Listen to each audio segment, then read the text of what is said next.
Welcome back to Whimsy Yarn and its enchanting world of delightful stories. Today's tale is titled, The Enchanted Battle Begins, the tale of Wizard Mahor and Princess Sajja. This tale contains 3 chapters. Today, we will know what happens in the second chapter. Let's enjoy it and listen together. Thus, the competition between Princess Sajja and her companions intensified, each aiming to marry the strongest knight in the kingdom of Lightning Bolt and become queen. Simultaneously, the competition among the king's knights grew fiercer, each desiring to earn the title of the kingdom's strongest knight. They ventured into the sea in groups and alone, attempting to reach the land of darkness. Some sought to achieve what the king had done when he was still a prince, each aiming to bring back a monster's carcass from the land of darkness. The king admired the knights' competitiveness, becoming more engrossed in it than in the competition among Princess Sajja and her companions. Hundreds of the king's knights initially participated in this competition, with dozens perishing in the sea, dozens reaching the land of darkness, and 10 returning with the carcass of one of its terrifying monsters. The people saw that all of these knights were worthy of the king and each deserved to rule after him. However, the kingdom could not have 10 kings simultaneously. Therefore, those who wished to succeed King Moonlight had to achieve something beyond that adventure, which they had all succeeded in. The king did not feel threatened by his knights. Instead, he saw their strength as bolstering his rule and ensuring the kingdom's safety after him. Thus, he decided to elevate the challenge to an unprecedented level. He requested that each of the 10 knights bring back a monster from the land of darkness, securely bound and alive. If none succeeded, then no one could assume the throne unless they accomplished this feat. The 10 knights set sail towards the land of darkness, each aboard his own ship with his men. They skillfully navigated the fierce southern sea waves with great difficulty. Upon reaching the land of darkness, 3 knights and their men were ambushed and devoured by monsters, leaving no survivors. 5 knights returned in terror, empty-handed, having encountered terrifying creatures even larger and more formidable than those they had previously defeated. The monsters lay in wait, killing 3 more knights and some of the fleeing men. Only 1 knight, named Gaith, succeeded in capturing the monster. He had not rushed forward but had meticulously prepared with his men, arriving before the others and successfully capturing the monster alive.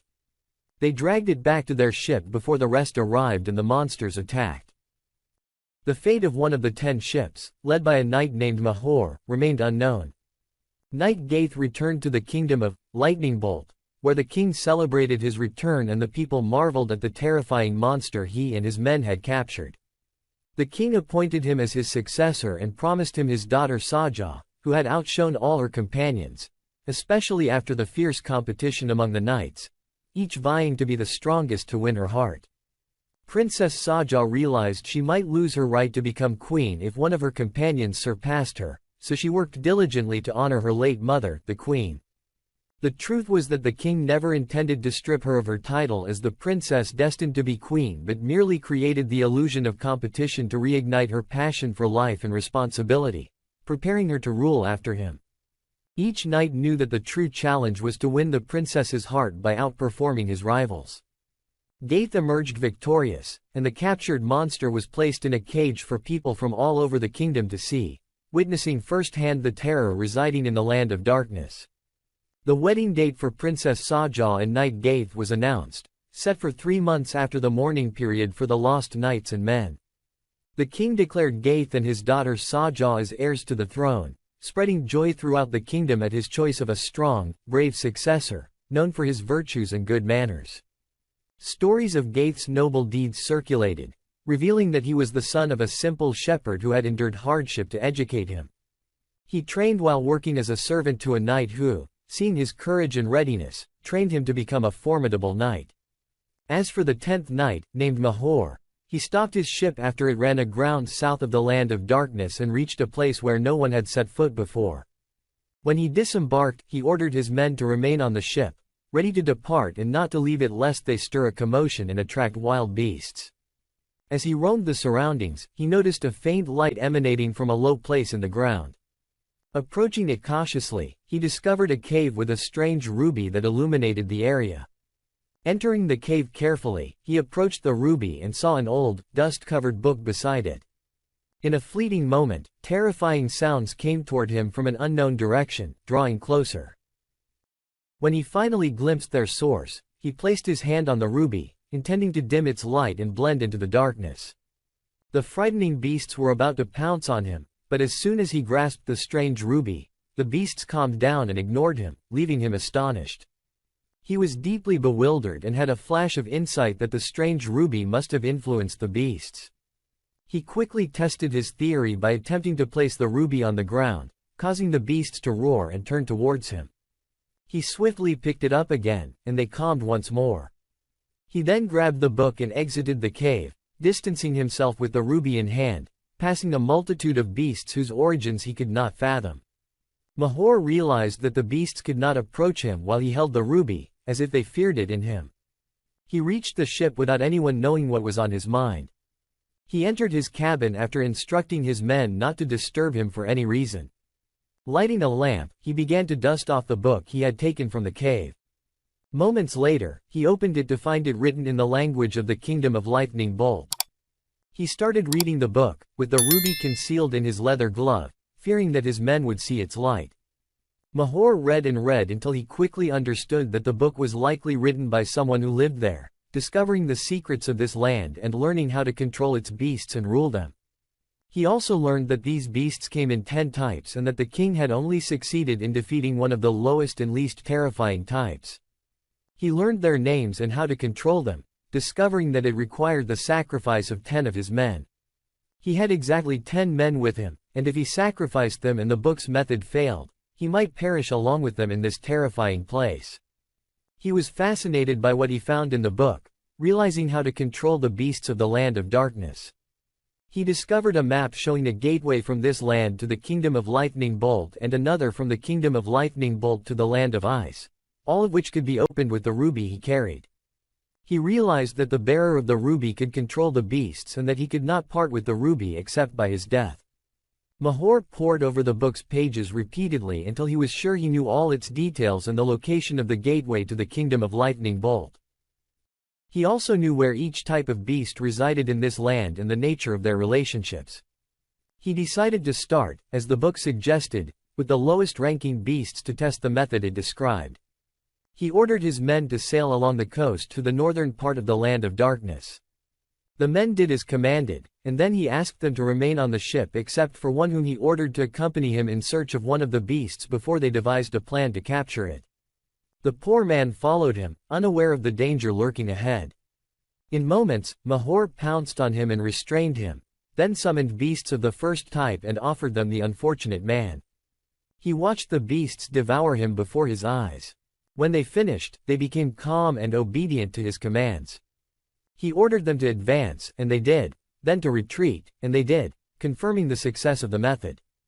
He decided to do the same with the rest of the beasts. He began to lure one of his men each time to a part of the Land of Darkness, offering him as a sacrifice to the beasts to win their obedience. When he had finished and was certain that all the beasts were now under his control, he started assigning the lowest-ranked beasts to serve the fiercest ones, and they obeyed him. Thus, he ensured their collective strength and ended their conflicts and ferocity. He then thought about going to the Kingdom of Lightning Bolt. He searched the Land of Darkness until he found the location of the gate. As soon as he raised the strange ruby in his hand, the gate opened as described in the book. He asked 2 of his fiercest beasts to accompany him through the gate, which he closed behind him as soon as he blocked the ruby's light from it, fearing the other beasts might follow him through. Mahor arrived at the kingdom, emerging from a side of a mountain where no one lived. He knew where the gate lay in the kingdom's land and headed towards the palace, carried by one of the beasts on its back and followed by the second one. He ordered his beasts not to harm any humans unless he permitted it. The 2 beasts would run whenever he commanded them to move and stop when he commanded them to halt. Mahor realized that one of the knights had returned with a live beast and had been rewarded by the king with the engagement of his daughter, Princess Sajja. Filled with jealousy and hatred, Mahor decided to go to the palace to stop the matter before it was finalized. He felt he deserved Princess Sajja more than the knight Gaith and considered himself more worthy of becoming king than the king himself. When Mahor reached the palace, the king was astonished by his boldness, bravery, and exceptional ability to tame the beasts. The king saw a real dilemma in the situation, as the marriage of Princess Sajja was only 10 nights away, and he could not go back on his promise, especially since Mahor had been delayed for more than 2.5 months. Despite this, the king decided to reconsider the matter and consult his daughter, the princess. However, before doing so, he wanted to know Mahor's story as he had learned gates. The king asked Mahor to explain how he had succeeded in taming the beasts. Mahor arrogantly responded in front of the assembly that he would not divulge this secret to anyone and that not even the king, with all his power, could force him to reveal it. Enraged, the king informed Mahor that the challenge was over and that Princess Sajja would marry Knight Gaith, who would be crowned king after him. Knight Gaith was anxious and uneasy, watching Mahor mounted on one of the 2 beasts. As the king shouted in anger, Mahor signaled one of the beasts to attack Gaith. The beast devoured Gaith in a moment of everyone's astonishment. Mahor then left with a cunning smile on his face. The king stood frozen in his place, shocked, while his ministers around him marveled at what their eyes had seen and were astonished by Mahor's act.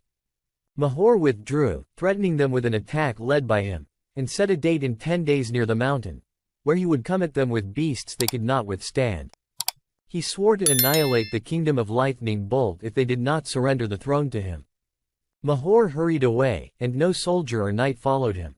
His trace disappeared as if the earth had swallowed him. Amid the shock, everyone forgot about Princess Sajja's wedding, which they had been preparing for 2 months, and no one found an opportunity to mourn or console her. Even the king was preoccupied with gathering his soldiers and preparing for the battle against Mahor. However, he did not know whether to face him by sea or land, for he did not know where Mahor came from or where he went. The king sent every knight after him, but none returned with any trace or news of him. The soldiers were terrified of the beast that had devoured Knight Gaith. Despite the king's attempts to ignite a sense of sacrifice, courage, and hope for victory in them, they remained petrified, fearing they might meet the same fate. Thank you for listening. You came to the end of the 2nd chapter. Please subscribe to get the notification of the last chapter.